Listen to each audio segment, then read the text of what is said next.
ಪ್ರಸ್ತುತ ಪಡಿಸಬೇಕೋ ಬೇಡ ಅನ್ನೋದ ತಾವು ಹೇಳ್ಬೇಕು. ಮಾಧ್ಯಮದವರೆಲ್ಲ ಅರ್ಥ ಮಾಡ್ಕೋಬೇಕು ಇವ್ರು ಹೇಳೋದನ್ನ. ಮಾಧ್ಯಮದವರೆಲ್ಲ ಸುಳ್ಳು ಬರೀತಾರೆ ಅಂತ ಆಯ್ತು ಆಗೋದು. ಅದು ಯಾವುದೇ ಕೂತ್ಕೊಳ್ಳಿ. ಆಯ್ತಪ್ಪ, ಹೇಳ್ರಿ ಅದಂಗೆ ಹೇಳ್ರಿ. ಎಷ್ಟ್ ಸರಿ ಹೇಳ್ತಾರೆ ಅಧ್ಯಕ್ಷರೇ, ಅದು ಎಷ್ಟ್ ಸರಿ ಹೇಳಕ್ ಬಿಡ್ತೀರಿ ಅಧ್ಯಕ್ಷರೇ? ಗಮ್ಮತ್ ಕುರ್ಸಿ ಪ್ರಸ್ತುತ ಪಡಿಸಬೇಕೋ ಬೇಡ ಅನ್ನೋದ ತಾವು ಹೇಳ್ಬೇಕು. ಮಾಧ್ಯಮದವರೆಲ್ಲ ಅರ್ಥ ಮಾಡ್ಕೋಬೇಕು ಇವ್ರು ಹೇಳೋದನ್ನ. ಮಾಧ್ಯಮದವರೆಲ್ಲ ಸುಳ್ಳು ಬರೀತಾರೆ ಅಂತ ಆಯ್ತು ಆಗೋದು. ನಿನ್ನೆ ಹೇಳ್ಯಾರ ನಿಮ್ ಇಬ್ರು ಮಂತ್ರಿಗಳು.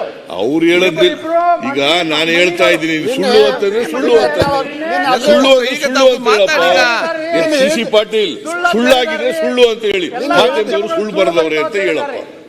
ಯತ್ನಾಳ್ ಅವರೇ ಅಲ್ಲ, ಸಾಕಷ್ಟು ಅಡ್ವರ್ಟೈಸ್ ಕೊಟ್ಟಿರಿ, ಮತ್ತೆ ಅಷ್ಟು ಬರೀಲಿಕ್ಕೆ ಕೂತ್ಕೊಳ್ಳಿ, ಉತ್ತರ ಕೇಳಿ. ಆಯ್ತು ಮಾನ್ಯ ಅಧ್ಯಕ್ಷರೇ.